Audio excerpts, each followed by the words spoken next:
She's bold. She's powerful.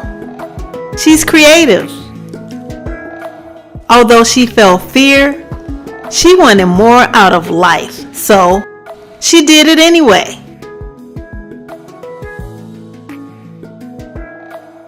Hello, everyone. My name is Dr. Marsha McLean, and I am a grandma. I am CEO and founder of Grandmas 2.0. Now, I don't usually tell my age. What I tell is that I'm 26 and holding, okay? But for you, Sharon, and my age is 67. How you like me now? I am a professor. I teach teacher education. Most of my classes are online. I teach students that work with young children in child care centers, Head Start programs, and child development centers, and some family child care homes as well. I am a grandmother of 7.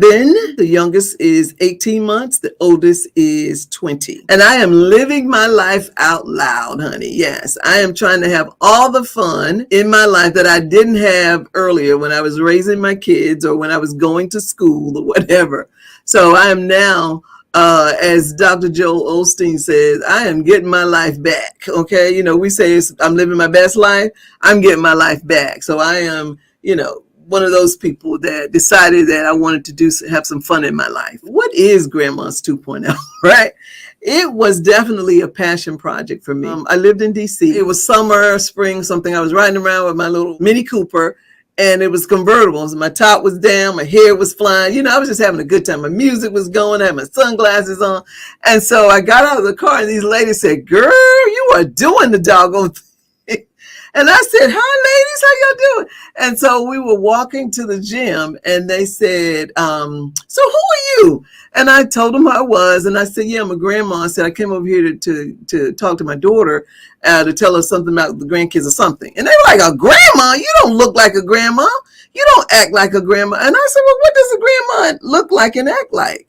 So people kept asking me that. And I was like, that's interesting because I think society has the wrong idea, for lack of a better word right now, about grandmas, because society believes that, when we think of grandmas, we think of an old woman, boobs hanging down, decrepit, bent over, aching pain, all these negative kind of things, right? And I'm like, no, I'm not that person. So, and I don't want to be seen that way. And then the other part of being a grandma is people see us, people don't see us. It's like we're invisible, right? We don't count. "Oh, grandma take care of the babies. Oh, don't worry, grandma, she's a built-in babysitter." No, that is not it. I'm not doing that either. Now, that doesn't mean that I don't spend time with my grandkids, because I do.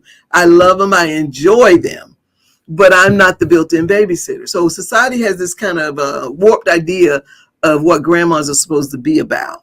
The other part of that is not only are we invisible, not only are we, supposed to be the built-in babysitter, but we're also supposed to be the financiers. So everybody, "Oh, grandma, I need some money. Grandma, I'm a little short. Grandma, I need, So we're not bankers either. That's not what our role is in the family. And so when I started thinking about it, I was thinking about how can we change the game? How can we change how people see grandmas? Because today's grandma are totally different from grandmas of the past. Now, grandmas of the past, maybe they did, have the babies around the, like sitting on the porch with all the babies and that sort of thing. Yeah, grandma did all those things. Grandma took care of everybody but herself. But today's grandma is different. We are taking care of ourselves first and foremost, and then we might help take care of everybody else as well. But we're into our health and wellness. We're really thinking about not only our health and wellness, but our spiritual life as well. We're thinking about our emotional life. We're focused on our social life. We're even focused on occupation, because a lot of us still work, and we work because we want to. And so that became something that I was really focused on. And I started doing during COVID. I started doing these activities, these online activities with different women who were grandmas. I realized I think I've got something here, because we talk a lot about women empowerment. We talk a lot about women over 40, women over 50, women over 60, all of that. But we don't always talk about grandmas. I think that's a subgroup of women that really women kind of ignore you. We ignore each other on that in that sense. And so that was something that I wanted to do. And since 2020, we did a National Gorgeous Grandma's Day. And I don't know if you guys even know about that or not, but that happens July 23rd of every year. And we did an event where we had grandmas nominate themselves, or other people nominated them, and we gave them prizes and gifts. We had a few sponsors that helped them out, and it was a beautiful event. We gave them crowns, we gave them a gift box, those that won, and that sort of thing. But we turned it into something special, all about grandmas. And so this now has turned into a business for me. And we're doing podcasts. We're doing a fashion show where the only models are grandmas. Okay, so grandmas are taking center stage. It's almost like a debutante, like the second coming of grandmas. And I call it 2.0 because it's like, when we think about technology in the 2.0 version of something, it's like an advanced version. It's a better version. It's a more enhanced version or improved version of yourself. So grandmas, this is our time to be the 2.0 version of us, to be whoever we want to be. Maybe it was something that we put off. Maybe we wanted to go to film school. Maybe we wanted to go back to college. Who knows? But whatever it is that you want to be, this is your time to be it. This whole thing about Grandmas 2.0 makes me feel so very good. And here's the reason why.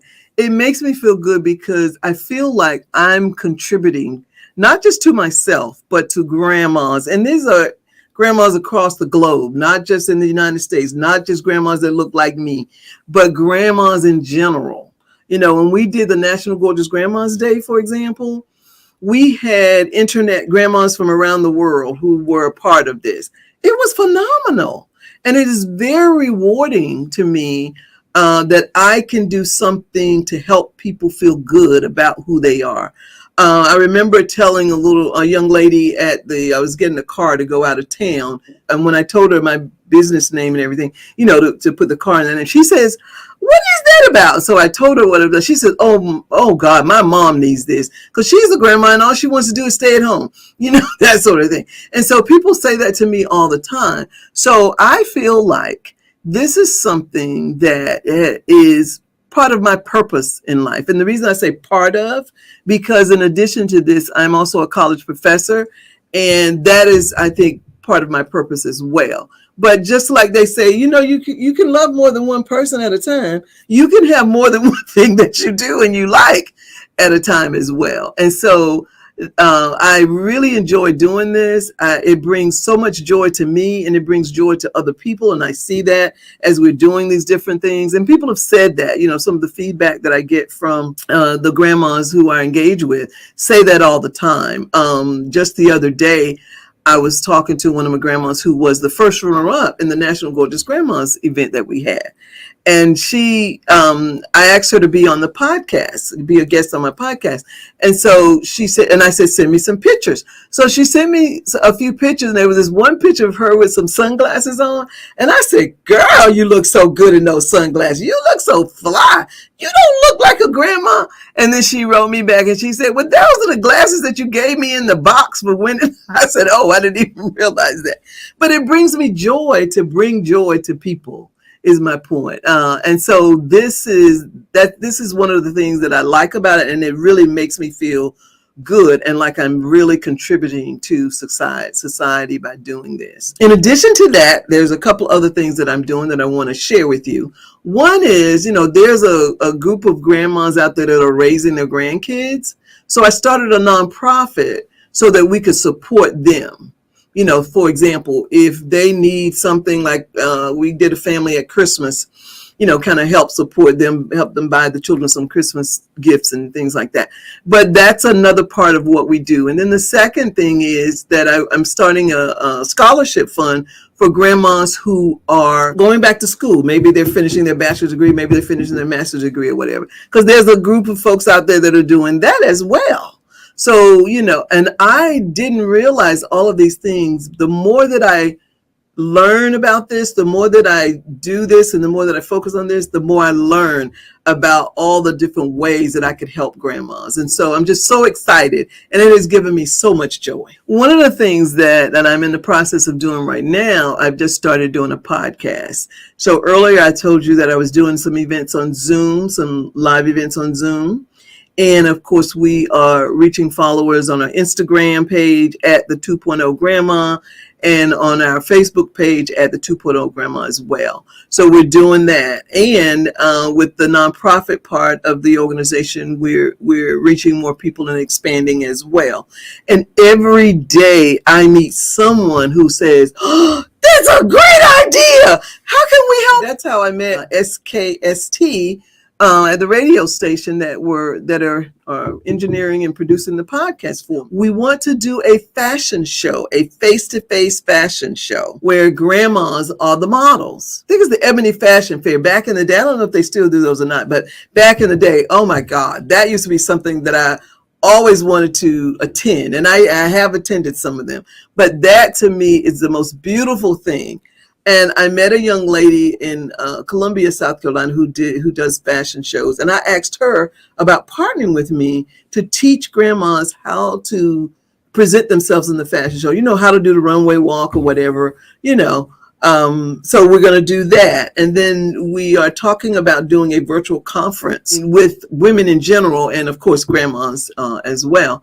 And then recently, I'm a part of this group. I was on the cover of a magazine. It's called Grand Magazine, with some other folks that do that work in this same area, platform, you know, around grandparents or whatever. And we've started a grandparent resource collaborative, they call it. And I'm also working with them to expand as well. So I'm going to invite some of them on my show, get the word out. We're following each other on our social media accounts. But those are just some of the ways that I am expanding. We're writing our second book. Our first book was, we interviewed, I think it was about 12 grandmas. And the title of the book is Stories of Inspiration, life lessons, and wisdom from grandmas. And so this was last year, 2022. And so this year, we're now interviewing 20 more grandmas to add to the second edition. And I'm going to continue to do that. So that's another way to expand Grandmas 2.0. So what I would say to women who have an idea, or even think they have half of an idea or whatever, if it is something that you believe in, go for it, no matter what it is. And it may not make sense. Maybe you hadn't figured the whole thing out yet or not. Because if you would have asked me 3 years ago if I would be starting my own podcast, I would be like, what? Yeah. And it's something that I wanted to do. And yes, I was intimidated because it took me that time from when I first started this. And like I said, this was before COVID, when the women said that to me, and then, you know, other people kept saying it to me. And of course I ignored it. I thought, oh yeah, okay, thank you. And, you know, but I really didn't do anything about it. So then I started writing things down, right? About, you know, kind of thinking it through, planning it out. And then I still put it on the back burner. And then people kept saying that. And I'm like, wait a minute, God, what are you trying to tell me? I need to do this? And so I did. I just started. I started doing it. Young lady who I was mentoring, she's a early childhood teacher. And so she asked me to be her mentor. And she said, I'm going to start a podcast. And I said, well, I can't help you with that. She said, no, I don't want you to help me with that. She was just saying, I'm telling you that. And I said, okay, that's interesting. And I said, well, do you have any background? She said, no. And I said, well, what are you going to do? She said, well, I'm just going to learn as I go. And I said, oh, interesting. And so the idea in her mind, well, in my mind, when she said that was, it doesn't matter. If you have an idea, it doesn't matter that you get it perfect. What matters is that you start. Have the faith in yourself that you can do it, and then do it. Because you know what they say, faith without works are dead, right? So in other words, you have to do your part. And the higher power, whomever your higher power is, will do the rest of it for you. So I say, step out on faith and you go ahead and you do it. Don't be afraid. Or if you are afraid, try it anyway. Just see what happens. You think about what you're going to do. You pray about it. You have the faith that you can do it. You trust God, and then you do your part to make it happen.